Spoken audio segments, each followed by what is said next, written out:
नमस्कार साथियों। मुझे अभी अभी जानकारी लगी है कि हमारे एक जाबाज पत्रकार हर्षित तिवारी के ऊपर जानलेवा हमला करने की कोशिश रेत माफियाओं ने की है और साथ ही उनका पीछा किया और फोन पर भी धमकी देने की खबर मुझे मिली है। मेरा आग्रह है प्रशासन से, जिला देवास के कलेक्टर साहब से, जिला सीहोर के कलेक्टर साहब से और हमारे एसपी साहब से और दोनों जिले के एसपी साहब से कि किस प्रकार से ये जो माफिया है, रेत माफिया, पहले तो मां नर्मदा के आंचल को छलनी करने का काम कर रहे हैं और जब कोई पत्रकार दमदारी के साथ में आवाज उठाता है तो उनको मारने की धमकी दी जाती है और वो एफआईआर करने के लिए उनको जाना पड़ता है। और अभी तक जहां तक मुझे जानकारी है कि उसमें कोई कार्रवाई आज अभी तक हुई नहीं है।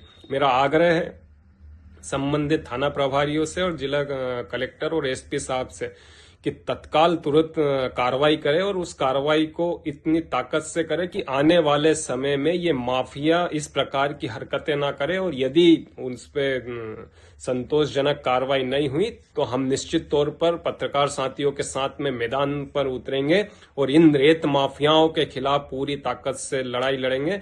और एक और निवेदन है कि इन रेत माफियाओं को आखिर संरक्षण किसका है। यदि किसी नेता का संरक्षण है तो वो भी स्पष्ट करें कि किस नेता के संरक्षण के कारण रेत माफिया इतने वो हो गए हैं कि खुलेआम पत्रकारों को धमकी देने का काम कर रहे हैं। मेरा आग्रह है, निवेदन है कि जल्द से जल्द कार्रवाई करें और उन रेत माफियाओं का जुलूस निकालने का काम करें। तभी हम समझेंगे कि उसमें आप लोगों की मिली भगत नहीं है। और यदि ऐसा आप लोग नहीं करते हैं तो हमें लगता है कि आप लोगों की पूर्णतः मिली भगत होगी। दिवस वरिष्ठ पत्रकार हर्षित तिवारी के ऊपर घातक हाथ लगाकर हमला करने का प्रयास किया गया है और यह काम रेत माफियाओं का है। अनेक मोटरसाइकिलों से उनका अचानक पीछा किया गया, लेकिन संयोग है कि उनको कोई बहुत क्षति नहीं पहुंची। लेकिन रेत माफियाओं के बारे में उनकी पोल खोलने के कारण और उनके अनैतिक कार्यों के बारे में जो जानकारी हर्षित तिवारी के माध्यम से जनता के पास पहुंचती है, उसी के परिणाम स्वरूप ये हमला किया गया है। और इसके पीछे किन लोगों का हाथ है, किन लोगों ने यह कार्य किया है, जो कि एक समाज के सरोकार से जुड़े हुए पत्रकार के साथ ये घटना घटित हुई है। आगे और भी किसी भी पत्रकार बंधु के साथ या ऐसे व्यक्ति के साथ ये घटना घटित हो सकती है और प्राणघातक हमला हो सकता है।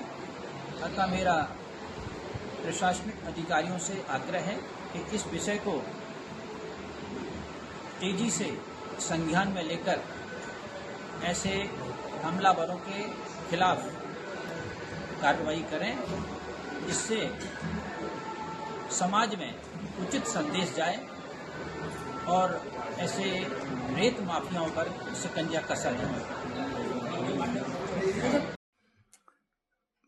प्रजातंत्र के चौथे स्तंभ, जिसे हम मीडिया कहते हैं, पत्रकार कहते हैं, कल रात न्यूज 24 के पत्रकार भाई हर्षित तिवारी के ऊपर 5-7 लोगों ने प्राणघातक हमला करने का प्रयास किया। ये मां नर्मदा की कृपा रही कि वो उस चुंगल से बाहर निकल आए, लेकिन ये सिस्टम के अंतर्गत एक बहुत बड़ा अपराध है। मेरा मध्य प्रदेश सरकार के संरक्षण में पल रहे इन माफियाओं के खिलाफ सख्त कार्रवाई करने का अनुरोध है। साथ ही साथ जिला प्रशासन, पुलिस प्रशासन से भी अनुरोध है कि इस तरह की घटनाएं पहली बार नहीं हो रही जिले में। पहले भी कभी तहसीलदार पे हमला हुआ है, कभी एसडीएम पे हमला हुआ है, कभी पटवारी पे हमला हुआ है। और वो लोग जो लोग इस कामों का, अवैध कामों का विरोध करते हैं, उन लोगों पे हमला किया जाता है। भाई हर्षित तिवारी द्वारा पुलिस थाना नेमावर पे एक आवेदन भी दिया गया है। मेरा पुलिस अधीक्षक महोदय से अनुरोध है कि इस पे तत्काल कार्रवाई की जाए और दोषियों के खिलाफ सख्त कार्रवाई की जाना चाहिए। अगर ये कार्रवाई नहीं होती है तो पूरा कांग्रेस परिवार पत्रकार साथी खड़ा होकर इस घटना की विरोध करेगा और दोषियों के खिलाफ कार्रवाई करने की मांग करेगा।